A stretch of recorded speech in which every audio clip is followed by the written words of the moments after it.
personas que no pueden verlo. Así ya empezás, Coti, sin no interrupción. Sí, justo lo empecé a grabar. Lo empecé a grabar apenas empezó. Listo. Dale, seguí, Coti, disculpa. Listo, no hay problema. Bueno, yo voy a hablar un poco de las enfermedades restrictivas, que como todos sabemos, las enfermedades restrictivas son aquellas en las cuales la expansión pulmonar va a estar restringida, propiamente dicho, debido a algunas alteraciones puede ser del parénquima o de la caja torácica, de la pleura, ¿sí? Lo vamos a ir desarrollando más después.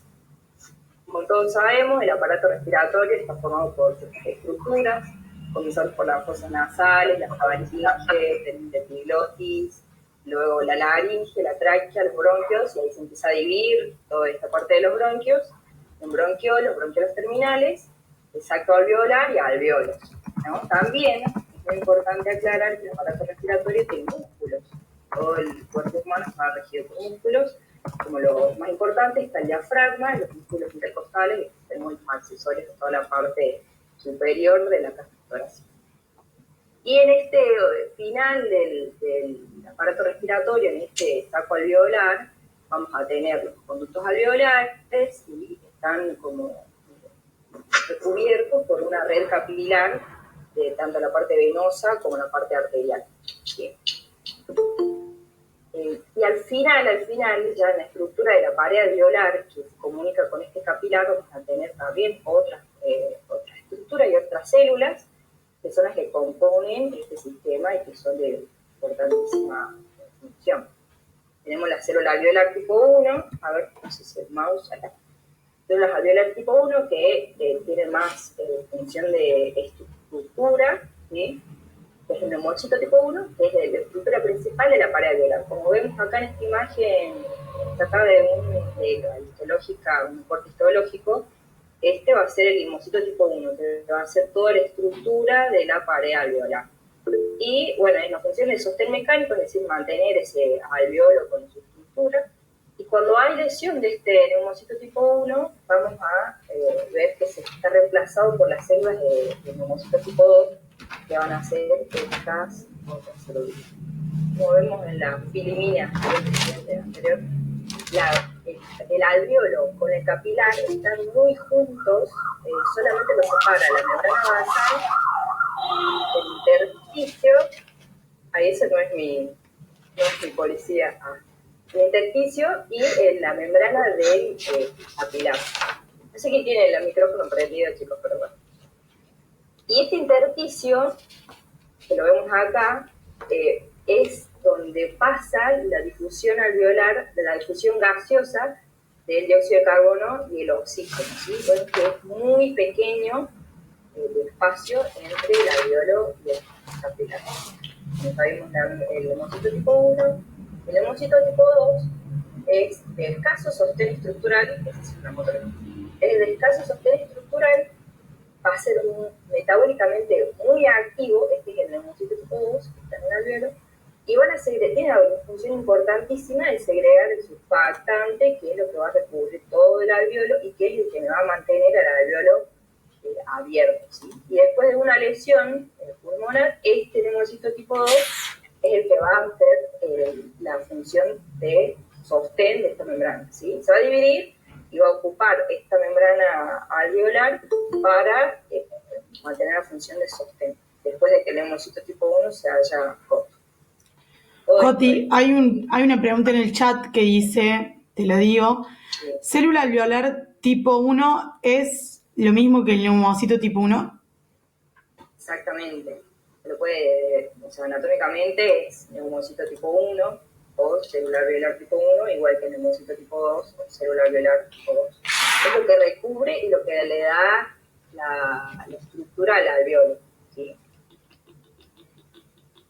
Y otras células que también van a estar en el alveolo, que por ahí no la tenemos tan en cuenta, van a ser los macrófagos, que van a fagocitar partículas extrañas, bacterias y todo lo que es, bueno, como vimos en histología, los macrófagos vieron que fagocita todas las partículas extrañas, las virus, células y todo para mantener la función de defensa de este alveolo, ¿sí?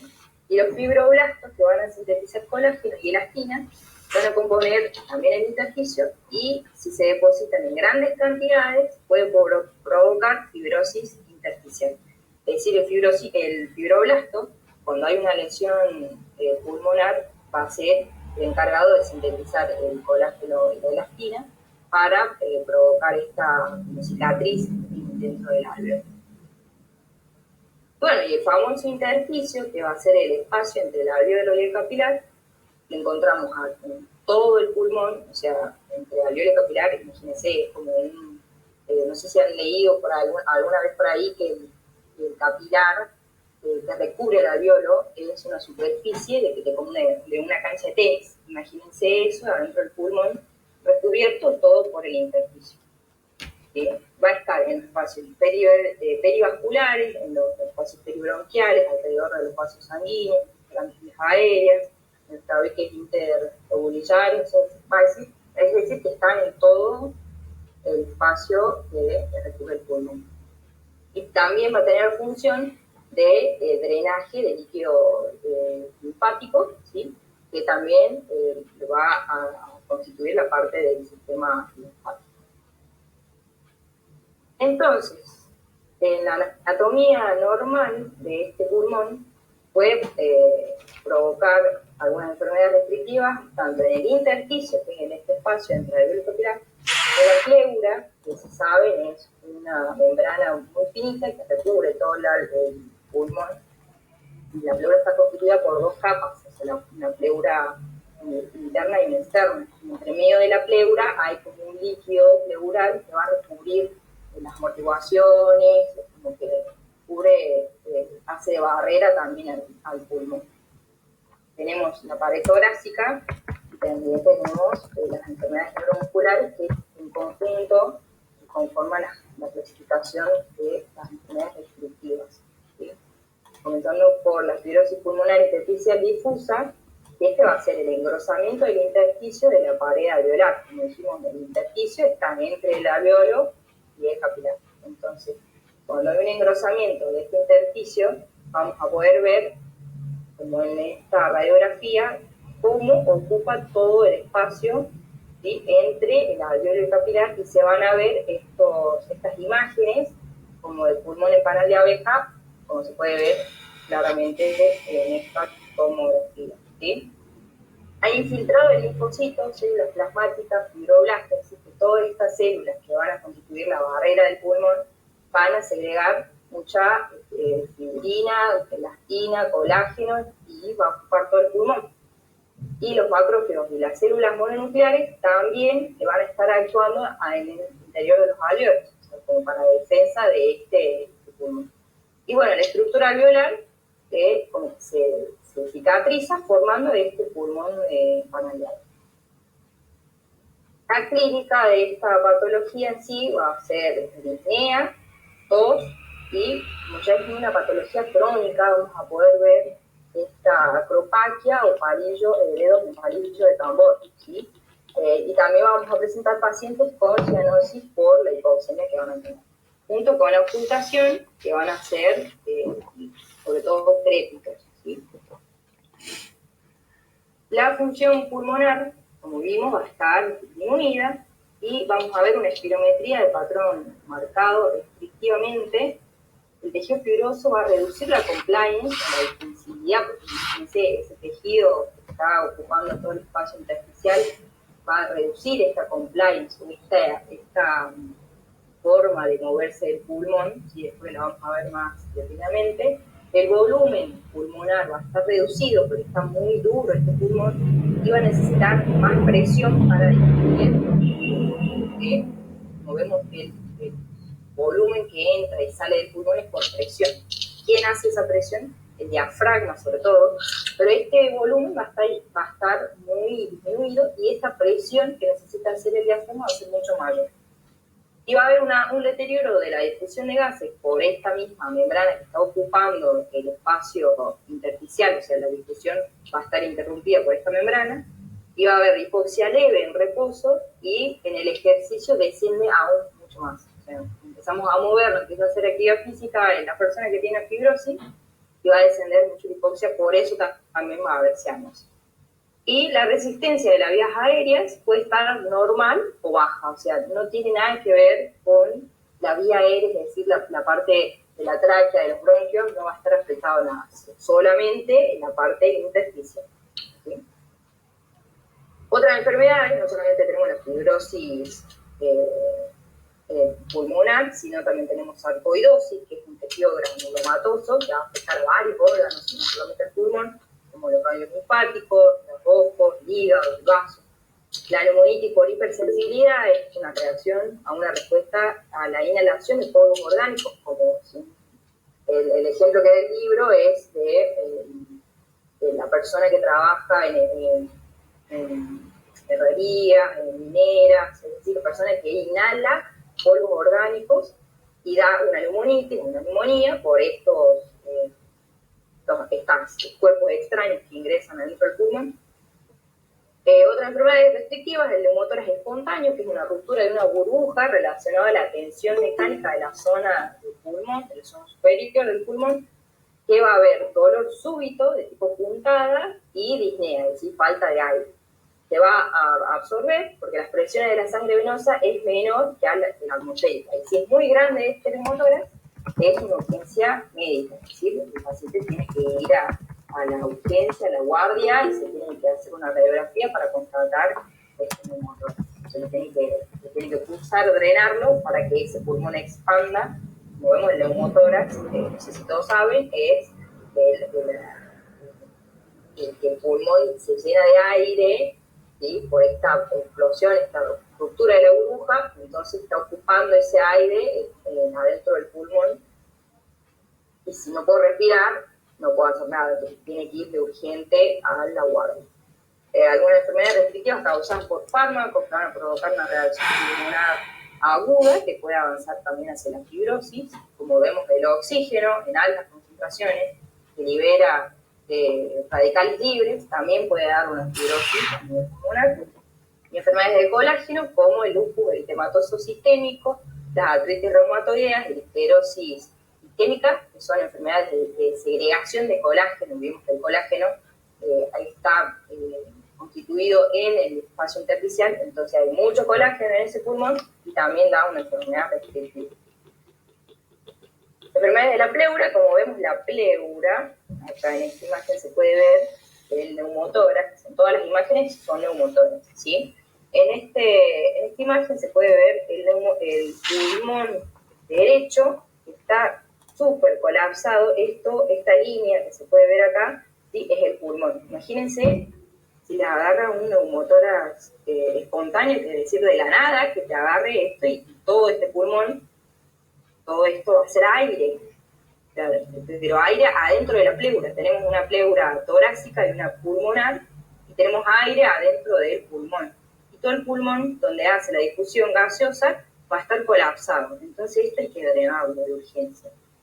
En esta otra radiografía también podemos ver cómo este neumotórax está ocupando la mitad del pulmón derecho, ¿sí? ¿No? Y en esta tomografía podemos ver acá, también este es el pulmón derecho, cómo se ocupa espacio entre la cavidad, entre la pared torácica y entre el pulmón. Es decir, que todo esto me va a restringir lo que es el volumen pulmonar, ¿sí? Seguimos con las enfermedades de la pleura, derrame pleural, que puede ser biotórax, hemotórax, hilotórax, dependiendo de qué líquido se encuentre en el derrame. Puede ser líquido de pus, sangre, ¿sí? Acá vemos que generalmente se va a hacer los derrames en la parte basal, es decir, en la parte inferior del pulmón, no como el neumotórax, que bueno, en este es un neumotórax muy grande, muy severo.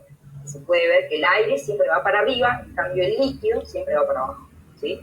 Acá también tenemos un neumotórax severo del pulmón, de la parte inferior del pulmón derecho, y esta es una tomografía de la persona, que si saben, en el tomógrafo la persona va en culto supino, entonces todo lo que va a ser líquido va a estar en la parte basal, es decir, en la parte posterior del pulmón, ocupando lugar y reduciendo sobre todo el volumen pulmonar. como habíamos visto, no solamente del pulmón, el pulmón puede estar sano, pero la pared torácica puede estar con algún problema como la escoliosis, ¿sí? Imagínense usted cómo hace esta persona con un tórax súper deforme, ¿sí? Para respirar, porque tenemos de una parte un pulmón súper chiquito y del otro lado un pulmón expandido, grande, como vemos en esta foto. Todo este pulmón va a ser el pulmón vicariante, es decir, que va a ser el que hace toda la función pulmonar, el intercambio gaseoso, y este pulmón va a estar disminuido. Imagínense este paciente cómo hace para respirar con esa reducción del volumen pulmonar. Es una enfermedad netamente restrictiva, ¿sí? Restringe el volumen que entra en el pulmón. Y acá podemos ver también las enfermedades neuromusculares, como el Guillain-Barré, la esclerosis lateral amiotrófica, la miastenia graves, las distrofias musculares, que van a reducir este volumen pulmonar porque no vamos a tener la fuerza necesaria de ese diafragma para generar presiones y así poder expandir el pulmón. Acá vemos, me pareció interesante mostrar lo que es una espirometría. Imagínense, esto es flujo y esto es tiempo, ¿sí? Entonces, el volumen, perdón. Esto es flujo y esto es volumen. Y es todo esto para constituir lo que es el volumen que entra y sale del pulmón. Esto va a ser un patrón obstructivo, que después Cande lo va a explicar mucho mejor, y este va a ser el control restrictivo, que como vemos del flujo y el volumen es mucho más chico que el normal. Entonces, lo que me indica de que es netamente restrictiva.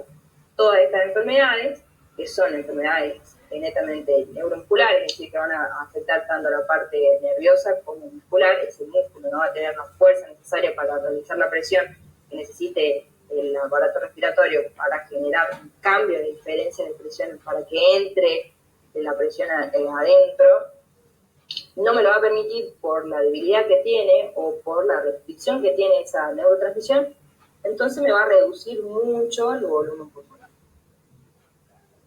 Y eso es todo, eso son generalidades, así que lávense bien las manos y eviten el coronavirus. Muchas gracias. Bueno, gracias, Coti. Pato, está la Pato Caprari, no sé si Pato querés agregar algo que le pueda servir a los chicos para poder cursar tercero, técnicas 1, y si no, empiezo a presentar yo la parte de obstructivas. No sé si alguien tiene una duda también o quiere hacer algún aporte, este es el momento, digamos. Hola, Pato. Bueno, hola Kate, hola chicos. Bueno, lo que necesiten ustedes preguntarme, hola Coti, ¿cómo andás? Excelente. No hay nada para decir de lo que ha dicho Coti, pero bueno, si le han quedado dudas a los chicos, si quieren que aporte algo, acá estoy. Yo tengo una duda, ya que hablamos de restrictiva. Dentro de lo que es atelectasia, no sé si lo van a desarrollar después, uno de los tipos de atelectasia es obstructiva. Sigue siendo una patología, una situación restrictiva, aunque la causa sea obstructiva. También acordate que son enfermedades mixtas, ¿no? Que también pueden ser tanto obstructivas, por más que esté clasificada en la atelectasia como obstructiva.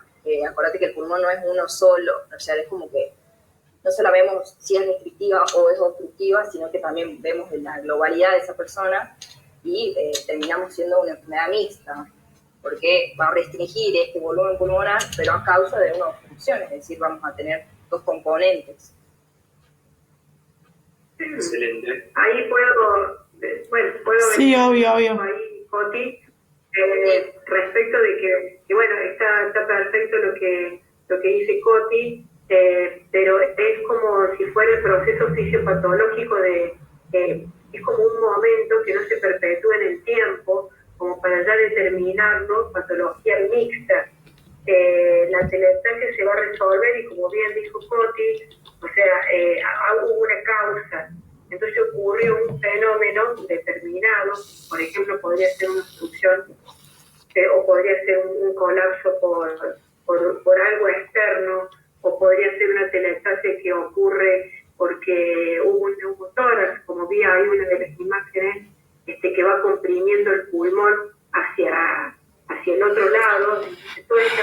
unidades alveolares que se desreclutan, se tienen que volver a reclutar, ¿sí? Entonces la telectasia siempre tiene dos momentos: el momento de producción, y cuando vos revertís la causa que lo produjo, tenés que generar medidas para que se vuelva a reabsorber, no reabsorber, sino se vuelva a reclutar todas esas unidades alveolares que quedaron sin ventilación. Entonces, quizás el mecanismo de producción fue un mecanismo constructivo, y se habla de restricción porque perdió el volumen pulmonar. Eso. Bueno, Leo, no sé si te respondió, se resolvió la No, duda. perfecto. Gracias. Bueno, ¿alguien tiene alguna otra duda o quiere preguntar algo antes que sigamos con la parte obstructiva?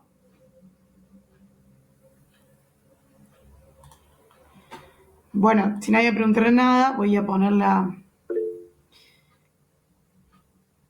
Ahí, bueno, Rami, prende el micrófono y habla. Ramiro Brado pregunta si las atelectasias se las considera unas patologías, si mal no leí. Coti, responde vos, que no sé, como vos quieras, Coti. ¿Querés responderlo vos? ¿Estás ahí? Bueno, o sea, para mí creo que las patologías en sí tienen como un nombre y apellido, digamos, por ejemplo, bronquiolitis, neumonía de la comunidad y demás, que pueden venir con atelectasias o no. Es decir, la atelectasia en sí no es una patología, sino que conlleva a la enfermedad en sí o a la patología en sí, como la bronquiolitis, la neumonía o el síndrome de Che respiratorio. No sé si se entiende el concepto.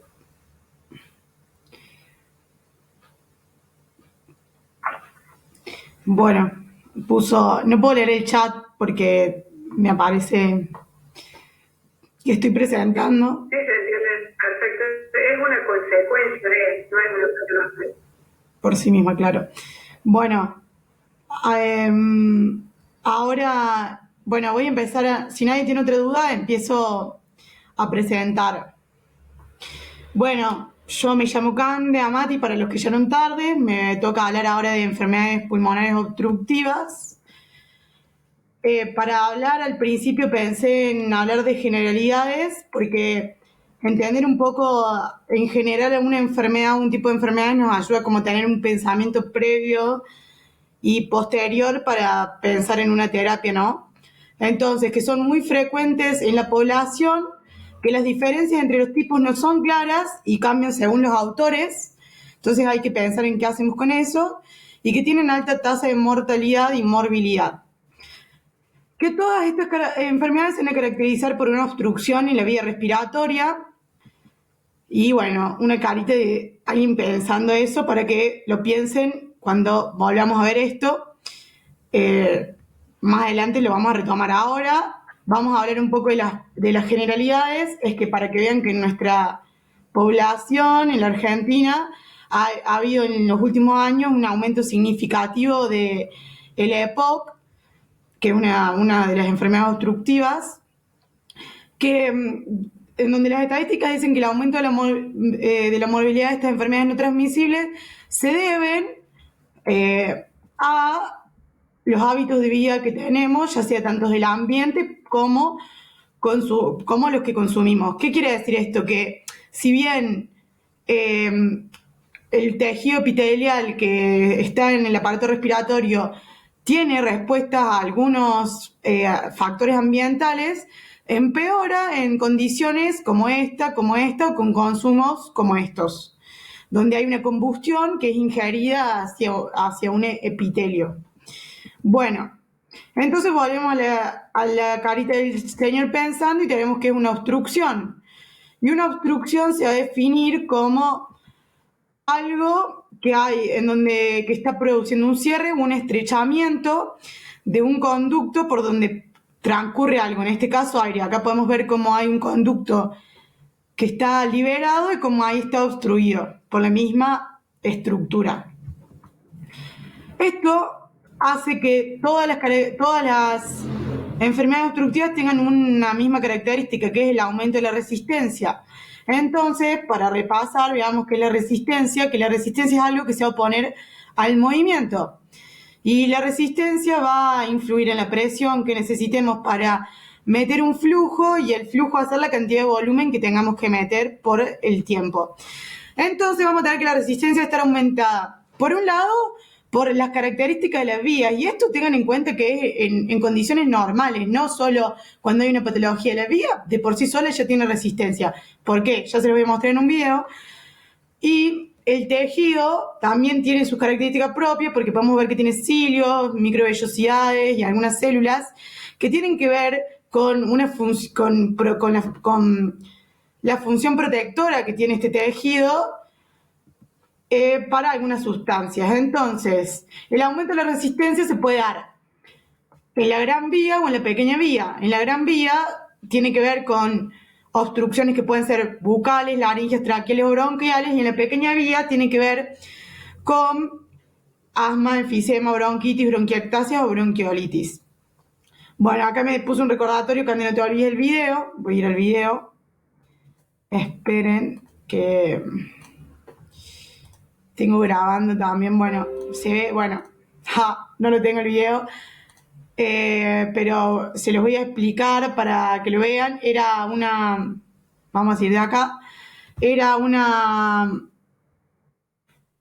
fibroscopía en donde podían ver esto de mejor manera, en donde claramente era, después si quieren se las paso por link, les envío el video, un video de YouTube en donde están mostrando una intubación guiada por fibroscopía, y se puede ver donde claramente las características de la vía aérea de las que estamos hablando, digamos, de que son conductos que no es un conducto perfecto, sino que tiene sus imperfecciones anatómicas y fisiológicas, y además tiene este epitelio que en condiciones normales ya produce resistencia, y cuando hay una lesión o un agente que va a producir una respuesta inflamatoria, aumenta la resistencia. Entonces, por un lado tenemos el problema de la obstrucción y por otro lado tenemos el aumento de la resistencia de la vía aérea.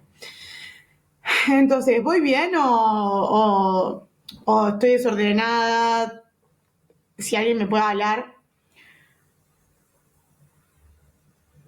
Bueno, nadie. Bueno, las obstrucciones se pueden estar en la luz, como acá podemos ver. Esta es una review de patologías obstructivas no malignas, y podemos ver cómo puede haber una estenosis de la tráquea post una intubación. Acá hay células granulares que no pertenecen a la tráquea, acá hay una malasia, un proceso neoplásico. Entonces, como podemos ver distintas particularidades que causan lo mismo, una obstrucción de la luz con un aumento de resistencia de la vía. En las paredes de la vía, cuando hay, por ejemplo, una hiperactividad del músculo liso, como puede ser en el asma, o en la región peribronquial. Entonces, este señor Robbins, que habla de la patología estructural y funcional, define que las enfermedades obstructivas y restrictivas tienen que ver con las enfermedades del pulmón no infecciosas y difusas, que van a tener una clasificación fisiológica en donde las enfermedades restrictivas son, como explicó Coti, que tienen que ver con los trastornos de la pared torácica y las enfermedades intersticiales, y las enfermedades obstructivas son un montón de enfermedades que tienen que ver siempre la característica común, que era la resistencia al flujo. Por eso hicimos toda la explicación previa. Entonces, de esto podríamos decir que todas estas alteraciones fisiopatológicas, que se denominan enfisema, bronquitis crónica, bronquiectasia y asma, tienen particularidades que son propias de cada enfermedad, pero también cuando se encuentran con otra alteración fisiopatológica dan origen a otras enfermedades como la EPOC. Y este autor también dice que puede haber componentes reversibles y irreversibles, que eso nos va a permitir a nosotros pensar la mejoría o cómo puede ser la historia de la enfermedad del paciente. ¡Wow! Una carita que se explote la cabeza. Entonces, para hablar un poco del enfisema, pues como, ¿qué? Te respondieron por chat que vas bien, pero muy rápido. Voy muy rápido. Bueno, perdón. Sí, hablo muy rápido. Gracias, Carl, por decirme. Bueno, voy a intentar hablar más lento.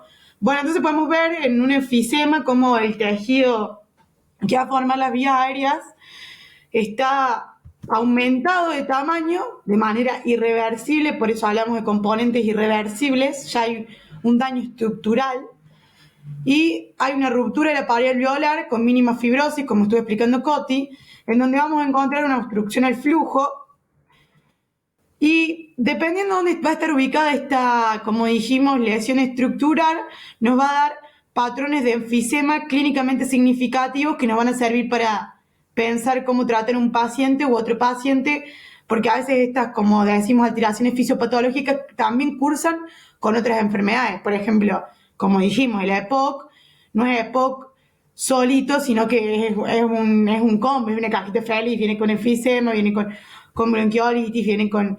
¿Entienden? ¿Vamos bien? Bueno, entonces...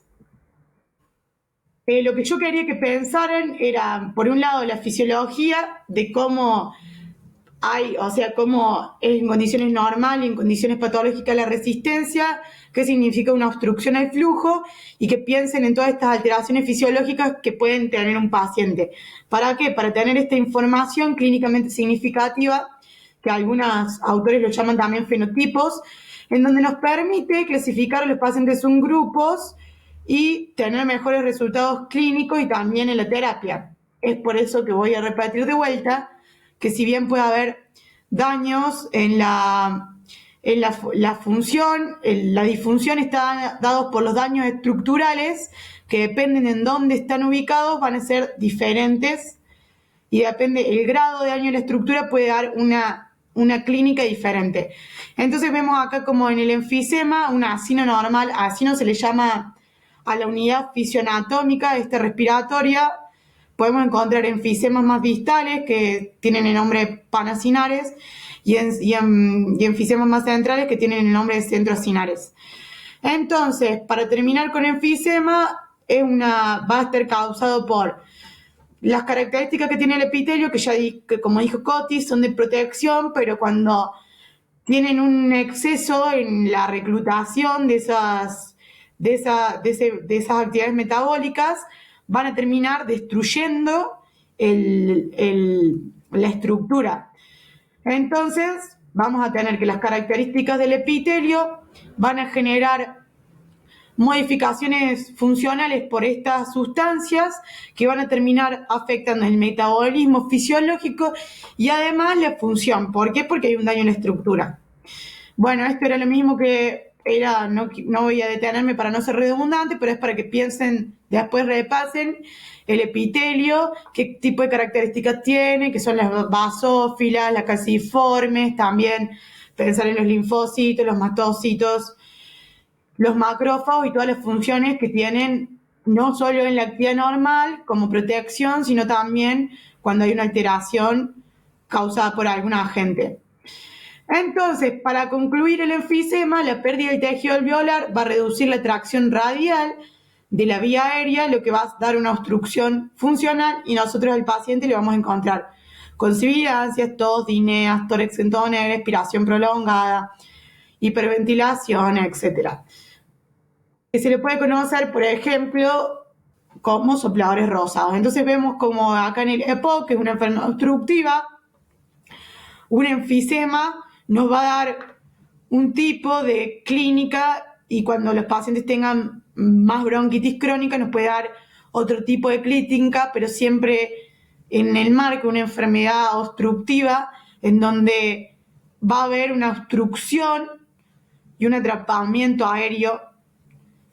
Bien, voy a seguir con las bronquitis crónicas, que sabemos que las bronquitis crónicas va a ser cuando hay una tos y una secreciones permanentes de 2 meses a un año, en donde vamos a encontrar esto, bronquios normales y bronquios con bronquitis, como volvemos a ver, inflamación y secreciones que tienen que ver con un daño en el tejido epitelial. Entonces siempre es la misma, para que ustedes vean como también cómo esto se repite, digamos, hay una obstrucción en la luz causada por un daño estructural en el tejido epitelial que lo van a dar factores inflamatorios que son características de ese tipo de epitelio. Por último, el asma, saber que tiene por ahí una clasificación según que la produce, como atópica, no atópica, medicamentosa y ocupacional, y otra por el periodo en que se encuentra, digamos, si es un episodio o es crónica, ¿no?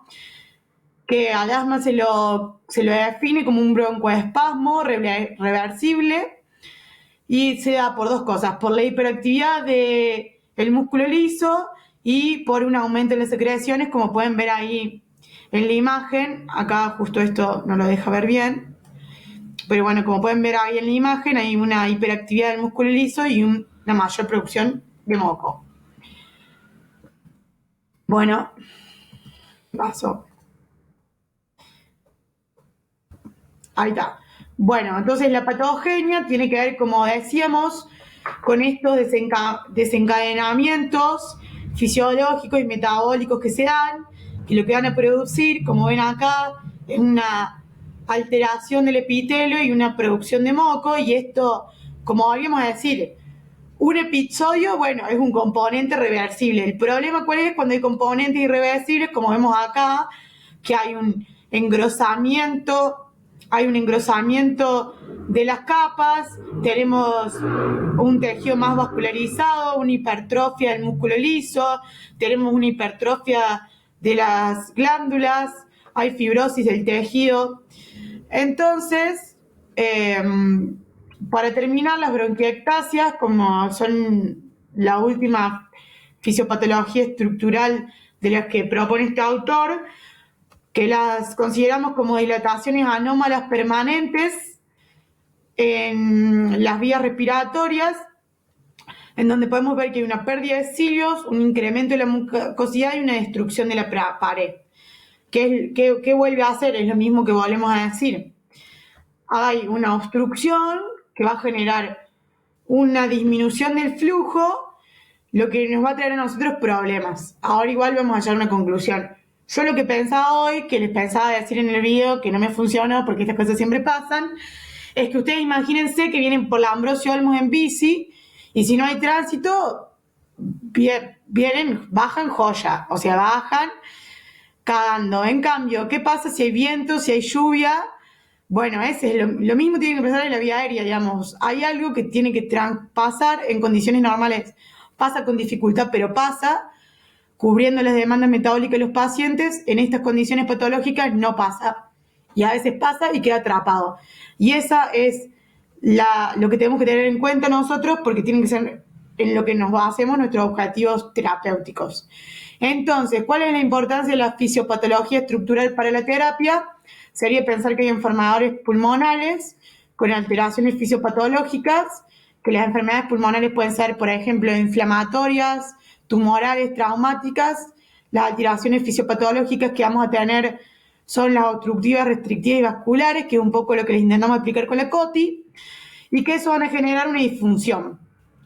En el caso de las obstructivas, el aumento de la resistencia y la disminución de la complancia van a hacer una alteración en el flujo, y al tener una alteración en el flujo, nosotros vamos a tener en el paciente flujo reducido y áreas hipoventiladas que van a generar trastornos de la ventilación y la perfusión, un diámetro reducido de la vía aérea que va a generar un aumento de la resistencia, más de la que ya tenemos, más si después empezamos a hablar de, bueno, si el paciente está ventilado, etcétera, etcétera, y un aumento de trabajo ventilatorio que eso va a generar una fatiga. Por último, como Coti, como saben, la evaluación de estos pacientes depende de la semiología, como habíamos visto el taller anterior, y también de las pruebas. Dentro de las pruebas está la espirometría, en donde nosotros podemos ver una curva de flujo y volumen. Este sería más o menos un paciente en condiciones normales, donde vemos que puede manejar un flujo normal, que tiene un pico en la inspiración y que va a decrecer en la expiración hasta llegar a cero, y un paciente con una obstrucción leve, miren cómo cambia. Esto cuando hablamos decimos hipoventilación, que si bien hay un aumento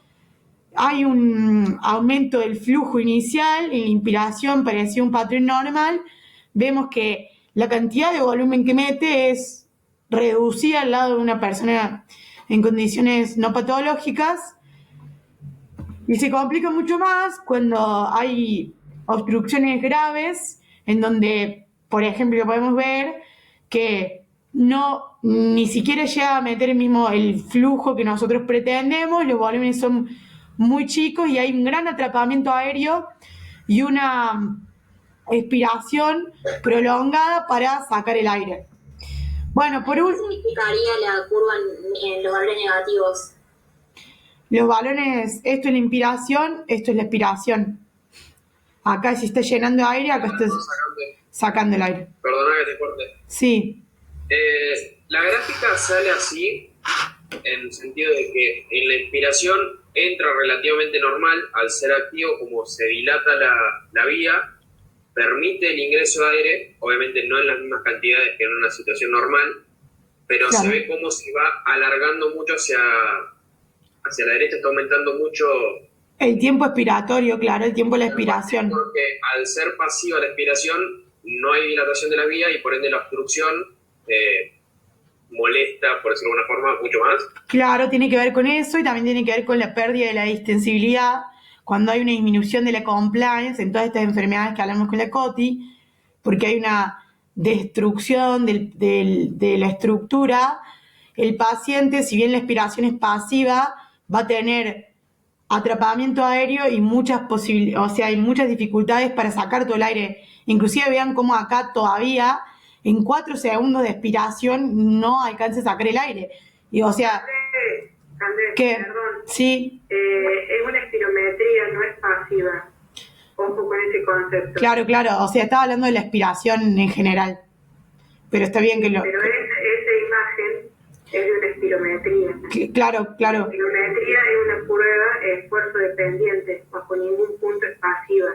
Claro, sí. Entonces, esta imagen se ve clarísima la obstrucción, importante y severa, y sí, obviamente que hay una prolongación, pero más que nada lo que se ven son los flujos detenidos, porque la expiración, cuando el paciente la realiza, tiene tanta obstrucción en la vía aérea, en el esfuerzo, no saca todo el volumen de aire que debería tener, sino que le queda atrapado en el interior. Así que bajo ningún punto una espirometría tiene una expiración pasiva, ¿no? Quiero dejar ese... Claro, sí, gracias, Pato, sí, está bien lo que decís.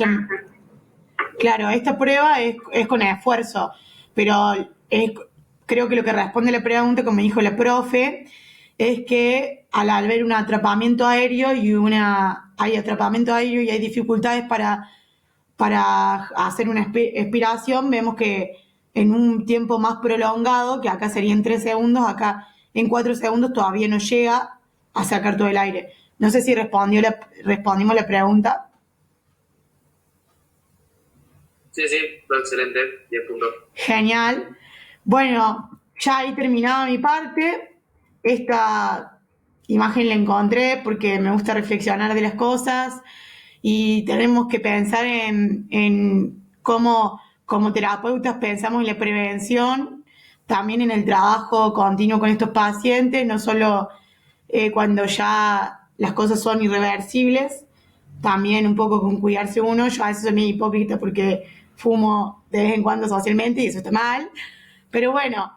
Y por último, bueno, deseo agradecer, justo tengo esta foto que con la Pato estábamos en el Champaqui, la Coti también estaba, algunos dirían que le dibujé con Paint, pero no, estaba ahí. Bueno, agradecerle a Coti por poder compartir con nosotros este espacio y a la profe Caprari que está también acá como invitada para contestar preguntas y nada, decir que que ya terminé la presentación, que si hay preguntas, estaría buena que las digamos y las contestemos entre todos. O si alguien quiere hacer algún aporte, o si no entendieron algo y quieren que volvamos hacia atrás. No sé, Pato, si vos tenés algo más para decir. Yo de nuevo. Sí, decinos, Leo. Tengo una duda en base a lo que es dentro de la hipoxia. ¿Cómo explicarían o cómo se daría lo que es un shunt o un cortocircuito?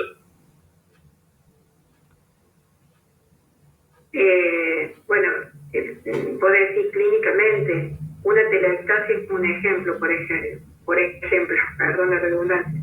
Pero, ¿qué pasa? Cuando la sangre que viene por el capilar a buscar oxigenarse en el pulmón pasa por el lado del alvéolo y se encuentra con que esa unidad alveolar no está ventilada, sino que está atelectasiada o, por ejemplo, tiene secreciones en el interior. Entonces, esa sangre que pasa en búsqueda de oxígeno no se encuentra con el oxígeno, entonces pasa a la circulación sistémica sin haber hecho el intercambio gaseoso. Eso es un ejemplo de shunt. Ese es un ejemplo de shunt intrapulmonar. Después tenés shunt intracardíaco, que esa situación pasa porque pasa del corazón derecho al corazón izquierdo a través de forámenes, digamos, por comunicaciones interauriculares o intraventriculares que tienen que ver con malformaciones congénitas o cosas así que tendría que ver con un shunt intracardíaco. Son las dos formas de shunt, o el intrapulmonar o el intracardíaco. Pero el concepto es ese: la sangre vino carga oxigenada a buscar al pulmón oxígeno y salió del pulmón hacia el corazón izquierdo sin haber hecho el intercambio gaseoso. Entonces se vuelve a ir para todo el sistema periférico, sistema sistémico, ¿no es cierto?, hacia los tejidos, carga oxigenada, ¿sí? Esa es la respuesta shunt. ¿Quedó, Leo? Sí, muchas gracias. ¿Alguien tiene otra pregunta? Yo creo que, no sé, Pato, qué pensás vos y Coti, lo complejo por ahí que pueden tener, que todos tenemos al principio, es que nos cuesta comprender, digamos, al sistema pulmonar en este sentido, pero en general a todos los sistemas como algo de verlo desde arriba y todo, primero saber cómo funciona lo normal y después lo patológico, y siempre pensar que a nosotros nos sirve la clínica, obviamente, porque una buena clínica, una buena evaluación van a dirigir una terapia, pero si nosotros entendemos bien cómo es la estructura y cómo es la función y entendemos cómo es la disfunción, es mucho más simple pensar en una terapia a posterior, digamos. Y lo que a veces le cuesta comprender en tercer año es, digamos, cuál es la gran diferencia entre una restricción y una obstrucción, que son diferencias fisiológicas y fisiopatológicas de las enfermedades que van a terminar desembocando clínicas diferentes y que van a terminar requiriendo terapias diferentes, ¿se entiende? No sé si estoy siendo muy clara, pero bueno, a modo de reflexión, si les sirve estudiar de esa manera, digamos, primero volver siempre a la fisiología y la estructura y después entrar en la patología, eso es mucho más rico por ahí, y también creo que en la universidad lo vemos de esa forma. Coti, ¿querés que doy mi punto de vista y le aseguro que la Coti va a tener también algo para reflexionar? Yo voy a decir algo que digo siempre, porque es mi forma de pensar y que siempre lo digo en la escuela, en las clases, que le digo a los chicos. Porque por ahí yo creo que siempre hay como una idea o una conducta de estudiar a las enfermedades con su nombre y apellido, y que no está mal, porque algo de eso dijo la Coti cuando explicó acerca de las enfermedades. Está bien, porque vos de pronto sabes el agente etiológico, sabes cómo va a evolucionar, no está mal, pero a los fines prácticos en sí, ¿no es cierto?, que es por ahí lo que nos preocupa en la mayoría de los casos, es, a ver, cuando yo tengo que hacer una técnica, ¿hacia dónde me enfoco? La Cande decía, me enfoco hacia una restricción, me enfoco hacia una obstrucción. Bueno, a mí me gusta verlas a las enfermedades como procesos fisiopatológicos independientemente del nombre. ¿Qué quiero decir con esto? Y por ejemplo, yo tengo un paciente con asma, la forma fisiopatológica y la clínica del asma en el momento de crisis se parece a un montón de otras patologías que estén cursando con inflamación de la vía aérea, ¿sí? Entonces, vos, Candy, hablaste de bronquitis, hablaste del bronquio hiperreactivo. Todas esas cosas que ustedes estuvieron nombrando en su clase son cosas que son común a varias enfermedades respiratorias. Entonces yo, como kine, cuando tengo la patología al frente, lo tengo el paciente, ahí lo que me pongo a pensar es qué me devuelve el paciente clínicamente. El paciente me está devolviendo un broncoespasmo, independientemente que sea una bronquitis, un EPOC, un asma, una fibrosis quística, qué sé yo qué. El paciente está con broncoespasmo. Entonces, yo voy a tomar medidas en cuanto a esa obstrucción, que la estoy escuchando con el estetoscopio, que estoy viendo que tiene dificultad para sacar el aire, que está mostrando tiraje, que está con el colorido azul de la piel, porque está cianótico, independientemente del nombre y apellido de la patología. No sé si soy clara en ese sentido, ¿no? Entonces, bueno, voy a actuar. Y sí, me parece correcto el hecho de tener claro el si es restrictivo o es obstructivo, porque van a ser diferentes las maniobras que yo voy a hacer. Por ejemplo, cuando hablábamos de la telectasia, que es una restricción, porque la telectasia, a ver, restricción son todas aquellas patologías que me comprometen al parénquima. Por ahí, bueno, la Coti, la Candy, que ya me han escuchado hablar por años, ¿no? Siempre he dicho que divido el pulmón en dos partes. Lo que es vía aérea, que son las vías de conducción, y el parénquima. ¿Está? Entonces, cuando se me enferman las vías aéreas, hablo de obstrucción. O sea, esto es lo que son sabía decir a Alicia Marto, que bueno, los chicos no la conocen, creo, no sé si la conocen. Gracias, Dios. Pero sabía decir la Alicia Marto, las famosas resistencias dinámicas y las elásticas. Y no estaba tan errado, ¿no? Porque por ahí, cuando ella hablaba de resistencias dinámicas, hacía mención a las vías aéreas. Las vías aéreas se cierran y se abren, se colapsan y se cierran cuando hay una hiperreactividad bronquial, y que por ahí está esta inestabilidad de la vía aérea que se revierte con broncodilatadores, con el pasaje de aire.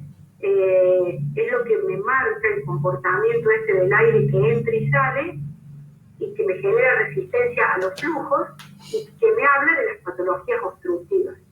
Y cuando el problema es en el parénquima, como podría serlo la neumonía o la telectasia, que son conceptualmente patologías distintas, una es por ocupación alveolar y otra es por colapso, pero en el fondo ambas están perjudicando el parénquima. Entonces eso es lo restrictivo, ¿sí?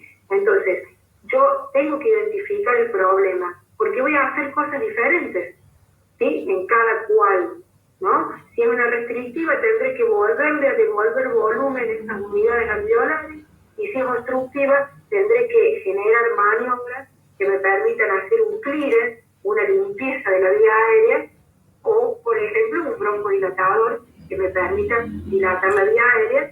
Entonces, si se fijan, en ningún momento hablé de patologías, sino que hablé de lesiones o patologías específicamente en las zonas anatómicas del sistema respiratorio. No sé, bueno, es mi forma, no sé, Coti, ¿qué pensás al respecto? Está perfecto, Pato, creo que la conclusión es esa, como para que los chicos se lleven a la casa esa diferencia entre vía aérea y parénquima, obstructivas y restrictivas. Y también a mí me gustaría aclarar que no solamente es pulmón, sino que es una persona que vive en un espacio, que tiene una familia, que hay que ver integralmente a esa persona, y que por ahí, a medida que pasan los años, uno se va olvidando de eso y vemos solo el pulmón. Entonces, como que tratar de acordarnos de que todos estamos holísticamente, no solo la parte de la pulmonar o lo cardíaco, no solo la parte de la patología, sino estamos integrados en un sistema, en un ecosistema, y que está bueno también ver más allá del problema en sí, de la enfermedad en sí, sino a todos como personas. Eso es mi conclusión. Sí, muy, muy importante. Ahí en el chat estaban diciendo ejemplos de tratamientos para patologías restrictivas y obstructivas. Pato, vos ahí igual dijiste como objetivo de restrictivo sería insuflar, objetivo obstructivo. Si no sé, Coti, o no sé si contestamos la pregunta o si necesitan, o si podemos hacer algún aporte más para cerrar la idea. Bueno, lo que pasa es que, a ver, a mí mucho no me gusta, que es otra de las cosas que también siempre me van a escuchar decir, que no me gustan las recetas y no me gusta encasillarme. Y como que los pacientes van teniendo reacciones diferentes durante los procedimientos, durante la evolución de sus patologías. Entonces, creo que la evaluación y la semiología es la que nos devuelve constantemente el qué tengo que hacer. Si yo soy un buen evaluador, o sea, a ver, rescato bien la clínica de lo que le pasa al paciente, entonces, sabiendo el abanico de posibilidades que tengo para atender a mi paciente, echo mano a lo que necesita el paciente en ese momento. Sí. No me gusta encasillar, ¿entendés? Creo que todos somos de la idea, digamos, de la evaluación de la disfunción, inclusive me parece que también tiene que ver un poco más los jóvenes, también estamos, o sea, ya tuvimos una formación bastante diferente y muchos profes nos han inculcado eso, de no el protocolo, sí, la evaluación del paciente, pero por ahí hay muchos chicos que están en tercer año y que de evaluación tuvieron semio nomás, o sea, no tuvieron evaluaciones, por así decirlo, y también como que deben tener dudas respecto a lo que ven en su materia, que viste que tiene que ver con clasificaciones y bolsas. Entonces lo que digo es si los podríamos guiar en algún sentido a que le pueda servir. Bueno, a ver, me voy con la resiliencia que nos caracteriza, vamos a tratar de adaptarnos al mensaje. Creo que eso tiene que ver con una forma didáctica que elige algún docente para explicar. Bueno, es totalmente respetable el hecho de que cada uno busque una forma de ejemplificar, ¿no? Vamos hasta ahí. A mí me cuesta, pero me voy a adaptar al pensamiento porque vuelvo a lo mismo. El proceso fisiopatológico del paciente no está tan enmarcado y también Coti algo dijo, ¿no? De lo mixto que ocurre. Fíjate, salió el ejemplo con la telectasia. Claramente, vos tenías ahí dos comportamientos, entonces, ¿cuánto podés separarla a la patología como para decir si en una misma situación estás teniendo dos cosas a la vez? Sí, que tiene... Y justo el ejemplo ese es muy válido, ¿entendés? ¿Por qué? Porque vos de pronto a la telectasia la estás pensando como algo restrictivo, pero el motivo que la causó fue algo instructivo. Entonces voy a tener que aplicar dos grupos de técnicas, así como de manera didáctica, e intentan los profes separarlas para que didácticamente vos puedas entender lo que es restrictivo y lo que es obstructivo, pero de pronto en la práctica de la patología o de la lesión pulmonar te encontrás con dos fenómenos, porque hasta inclusive si tienen ganas de que yo les haga una ensalada, también les puedo decir que la EPOC, que la palabra dice enfermedad pulmonar obstructiva crónica, ¿quién podría discutir que es una enfermedad obstructiva? Y sin embargo, la lesión pulmonar te destruye tanto el pulmón que de pronto tenés un pulmón, un parénquima totalmente destruido, y entonces también es restrictivo. Sí, que también... Aquí estamos hablando de un mixto. Sí, también como... Y para hacerle más ensalada, también, como dice Coti, que termina siendo una enfermedad sistémica, entonces no hay solo un daño estructural del pulmón, sino también hay alteración de todos los sistemas que lleva una clínica súper compleja también. Eso también está bueno, como que tengan apertura. Bueno, ahí está bueno lo que aclara Alcalde, porque casualmente el EPOC tiene aparejado o en su denominación vos vas a decir que es una patología mixta que tiene manifestaciones pulmonares y manifestaciones extrapulmonares.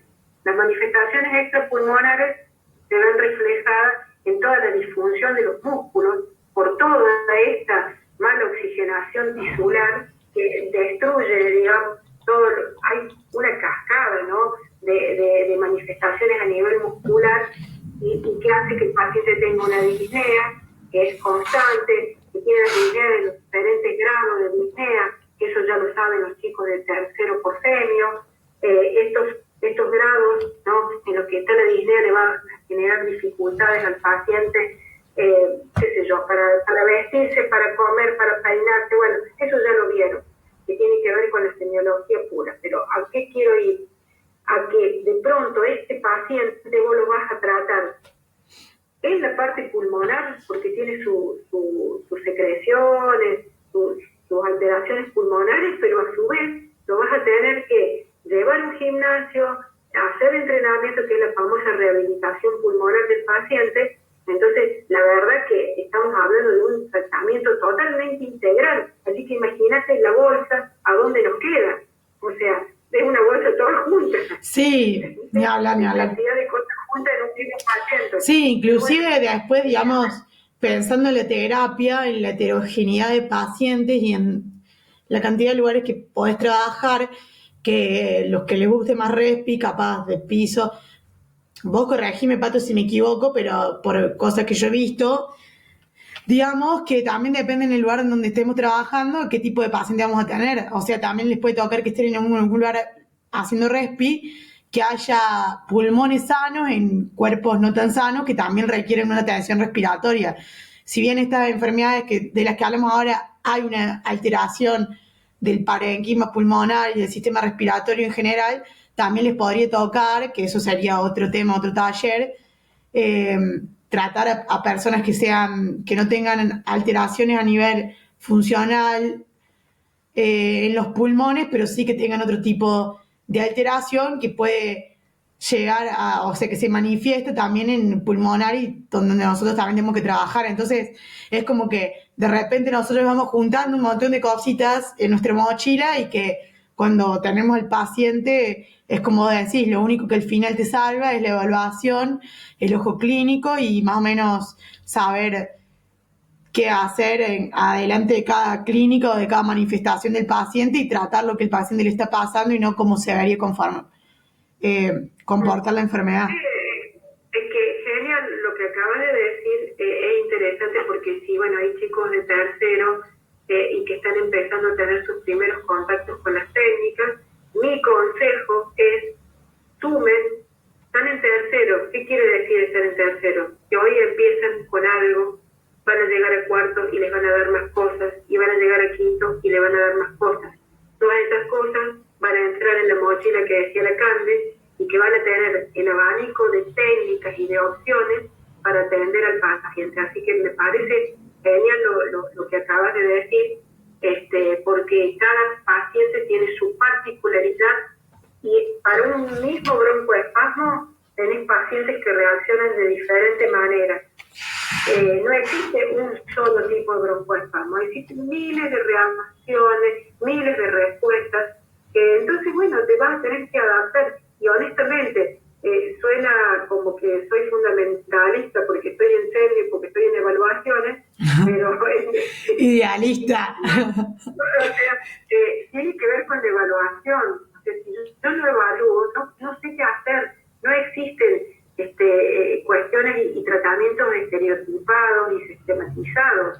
Es más, empezás a tratar a un paciente y de pronto, en el medio de que empezó a toser, se te obstruyó y volvés a cero, volvés a la broncodilatación, quizás lo tenés que dejar descansar al paciente y todo el proyecto que tenías de atención. No, sí. Ta- La terapia De repente empieza a llorar el paciente y vos lo podés hacer, entonces nada. no.